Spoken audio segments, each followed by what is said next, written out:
Hey everyone, Nate here, bringing you next game between TLO and WhiteRa.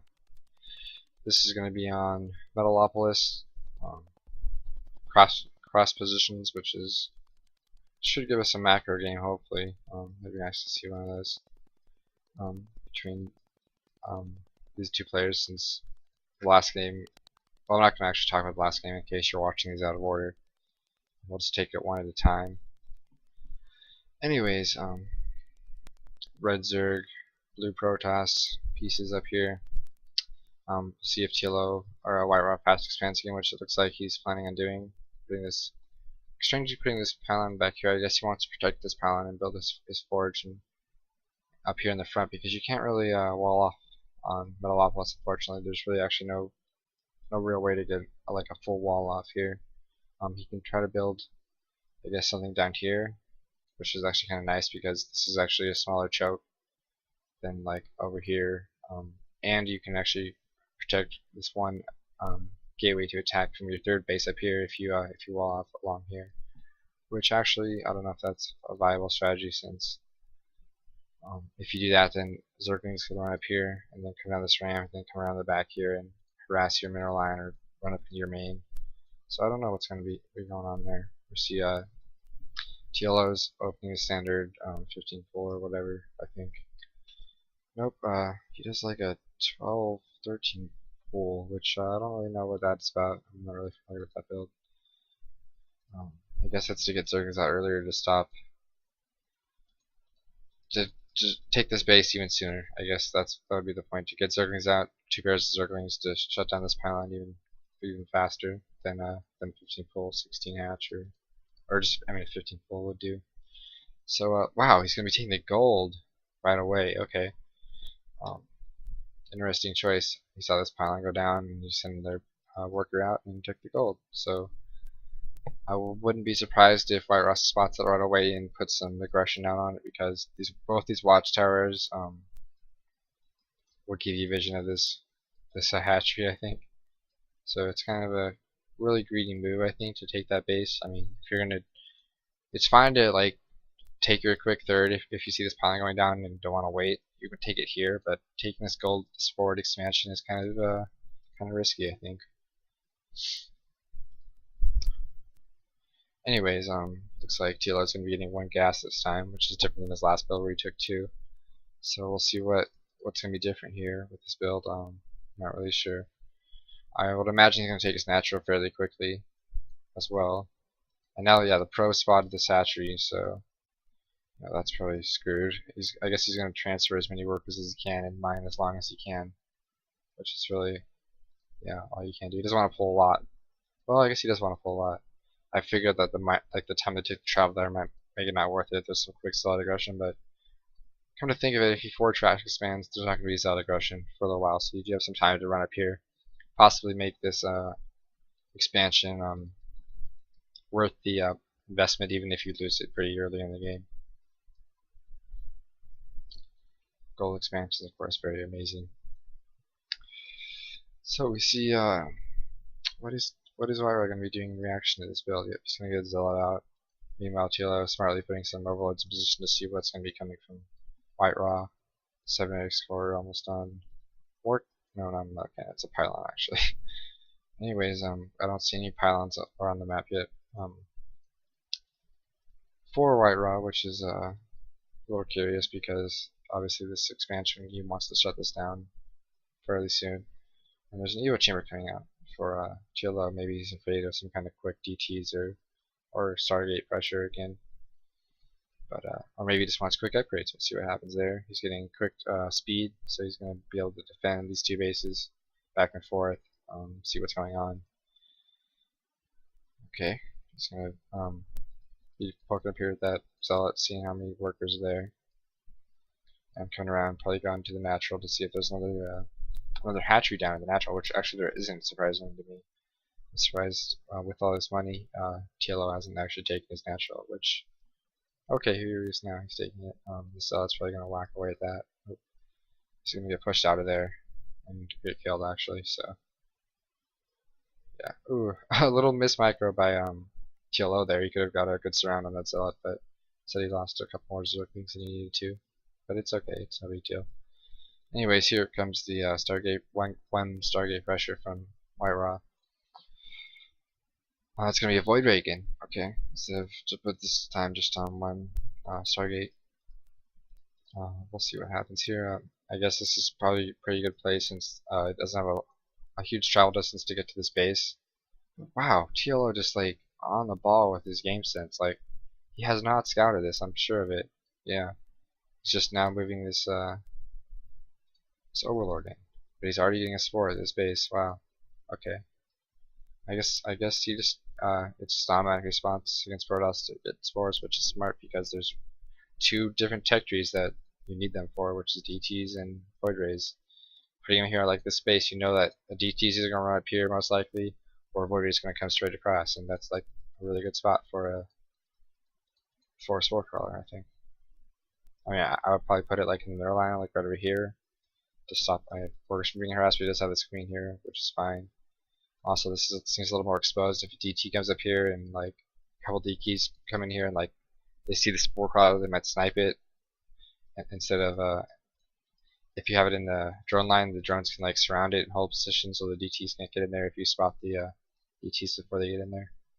But that's fine. He's getting another spine crawler now, another spore back here, and we have +1 on the way for TLO, or WhiteRa, so it looks like he's going to be going for some gateway play. And we also have a roach speed on the way for TLO, so he's going to be opening with the roaches, possibly some aggression. That's quick roach speed. I mean, I guess he's expecting some kind of attack with gateways, so it's probably pretty smart to get a few roaches out. We see he has about 6 roaches on the field. Is this hatchery actually going to go down? That would be unfortunate for TLO. I mean, he did like react to this one Stargate properly. I'm surprised that he didn't expect more Void Rays to come. But these queens will be fine to clean this up, especially with energy they can transfuse each other. So that they'll throw that out, and this natural finally starting to get some workers on it.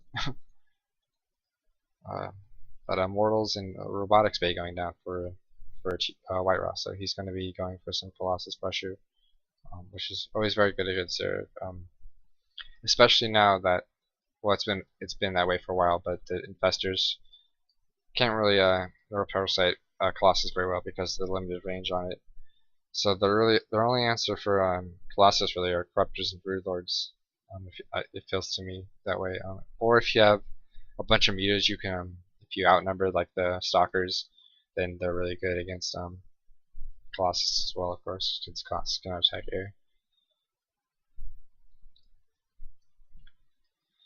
But we have 4 Void Rays out here now. Looks like they're just going to be moving in a defensive position. They realize they're probably not going to do a whole lot more damage with harassment, so he's going to pull them back in his main army, I would imagine, to just support that. Because Void Rays in your main army are so good because when you engage, they'll just sit there and charge up on enemy units and just start picking them off real quick. TLO getting fancy with his multi-pronged attacks. He's going to be going for this 3rd base, but this might be a slight mistake. He should be getting out of here, I think, because he cannot attack air.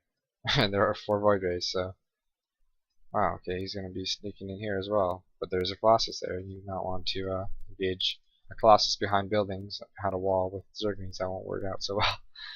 Anyways, Spire's almost done for TLO, so he'll have an answer for Colossus fairly soon. But it just depends what happens here. If WhiteRa decides to be aggressive before some anti-air, anti-Colossus units come out, then it could be pretty dangerous for TLO, I think. We'll see what happens. He's taking his 4th now, his bottom right position, and attacking her with his wings. It's pretty good strategy since despite this total wall and it's not working that well, to try to delay this. However, WhiteRa looks like he just doesn't care. He's gonna go for a base trade possibly. Okay. Interesting choice. Don't know what's gonna happen. This is interesting. We're gonna have a base trade scenario. Looks like. Yeah, this 3rd's gonna be gone, and so is this. I don't know what you call this base. It was the natural. It was the gold. not natural, so I don't know what you call it, the first expansion, I guess. And it's pretty much halfway mined out, so it's not worth that valuable, but still, I don't know. I think TLO has the advantage there. Actually, no, he does not, because the supply differential is highly favoring Protoss. Worker count definitely favoring Protoss. He's only on 2 bases. He's oversaturated significantly, so TLO should be moving in to take this base, but I guess he just doesn't have the workers to transfer there, enough workers, so he's gonna not worry about that base just yet.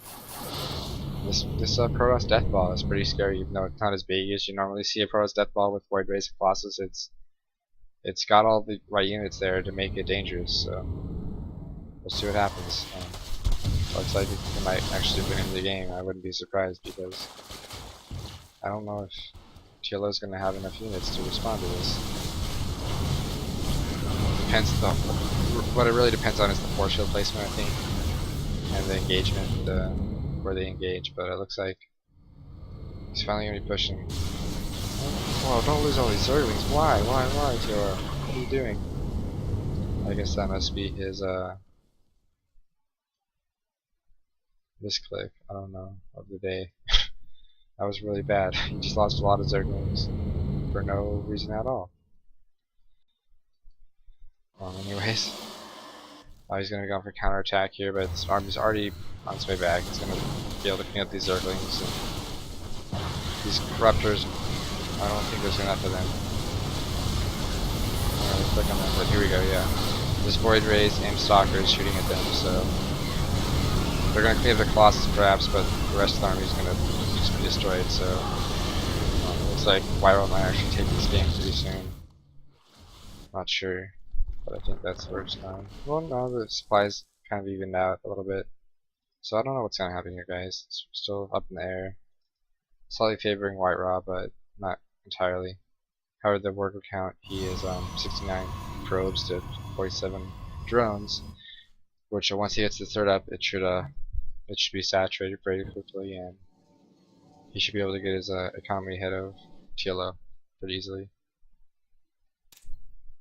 And his army supply is already there, so he's got a pretty good advantage, I would say. These Corruptors, I guess they're scouting, looking for to pick off any Void Rays or Colossus that might be out in the field, like this one. However, WhiteRa, good reaction time. He's gonna kill some Corruptors. Corruptors aren't the fastest moving air unit. I don't know why you just send them in like this. I guess he knows he's behind and he wanted to get lucky and pick off a Colossus or a Void Ray Rabbits that spawned.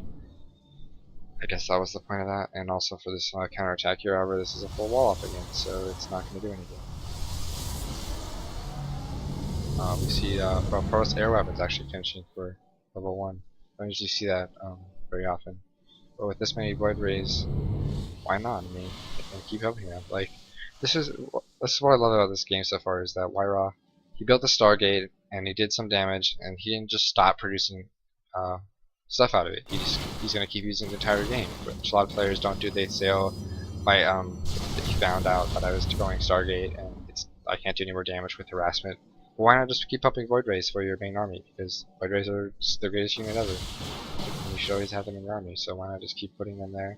They're great for helping clean up Corruptors, especially when they're pumping Corruptors to deal with your Colossus. Because at this point in the game, Corruptors are really the only answer for Colossus from TLO, so why not have some Void Rays to keep that those Corruptor numbers under control? Because if those Corruptors numbers get too high, he'll just like instantly snipe these Colossus. And then what is it? Just a bunch of gateway units, which Roaches and Hydras and whatever else he has Lings can just really clean up. Okay, so TLO is taking this base. Wow, that's a lot of Lings. And this base looks like the worker count is he really hasn't upped his worker count, which is surprising me. I guess he feels really threatened by this Protoss Deathball, so he's been too scared to get any drones out, which is reasonable because this Deathball is friggin' huge now. I would not want to mess with that. He only has 14 Corruptors and 76 Lings on the field, so this should be the game-ending push here actually by the TLO, or by WhiteRa, because there's just no Roaches, there's Corruptors to deal with the Colossus, and maybe some of the Void Rays, but this whole ground army is just there's no answer for it really. Zerglings aren't going to do anything against a full gateway composition like this, especially with force fields. There's just nothing to do. I tried to get Infestation put out, but no Infestor's on the way. Blink is actually just finishing as well, so now he's Blink on Stalkers. Yeah, this game should be over fairly soon. Let's see what TLO is thinking, but I'm surprised these Zerglings aren't counterattacking here. Actually, oh, they did actually. They actually killed the Nexus. Okay, makes sense. Took out his base. However, this base was almost mine anyway, so this Nexus not that valuable. And this Death Ball is just going to clean up each base one at a time. Looks like TLO is going to go for engagement, but this is going to be just a pathetic fail. The Colossus and Void Rays might go down, but everything else is going to die. So yeah, survive. I mean, so yeah, that was the. I'm not going to say which game number it was because I'll just be confusing myself since I'm not casting in an order. So that brings the series, I believe. Actually, I don't know. The first game TLO won that I cast a while ago. The last game was won by WhiteRa, and this one was won by WhiteRa. So I believe that's 2-1 in favor of WhiteRa. So we'll bring the next game up pretty soon, guys. Thanks for watching.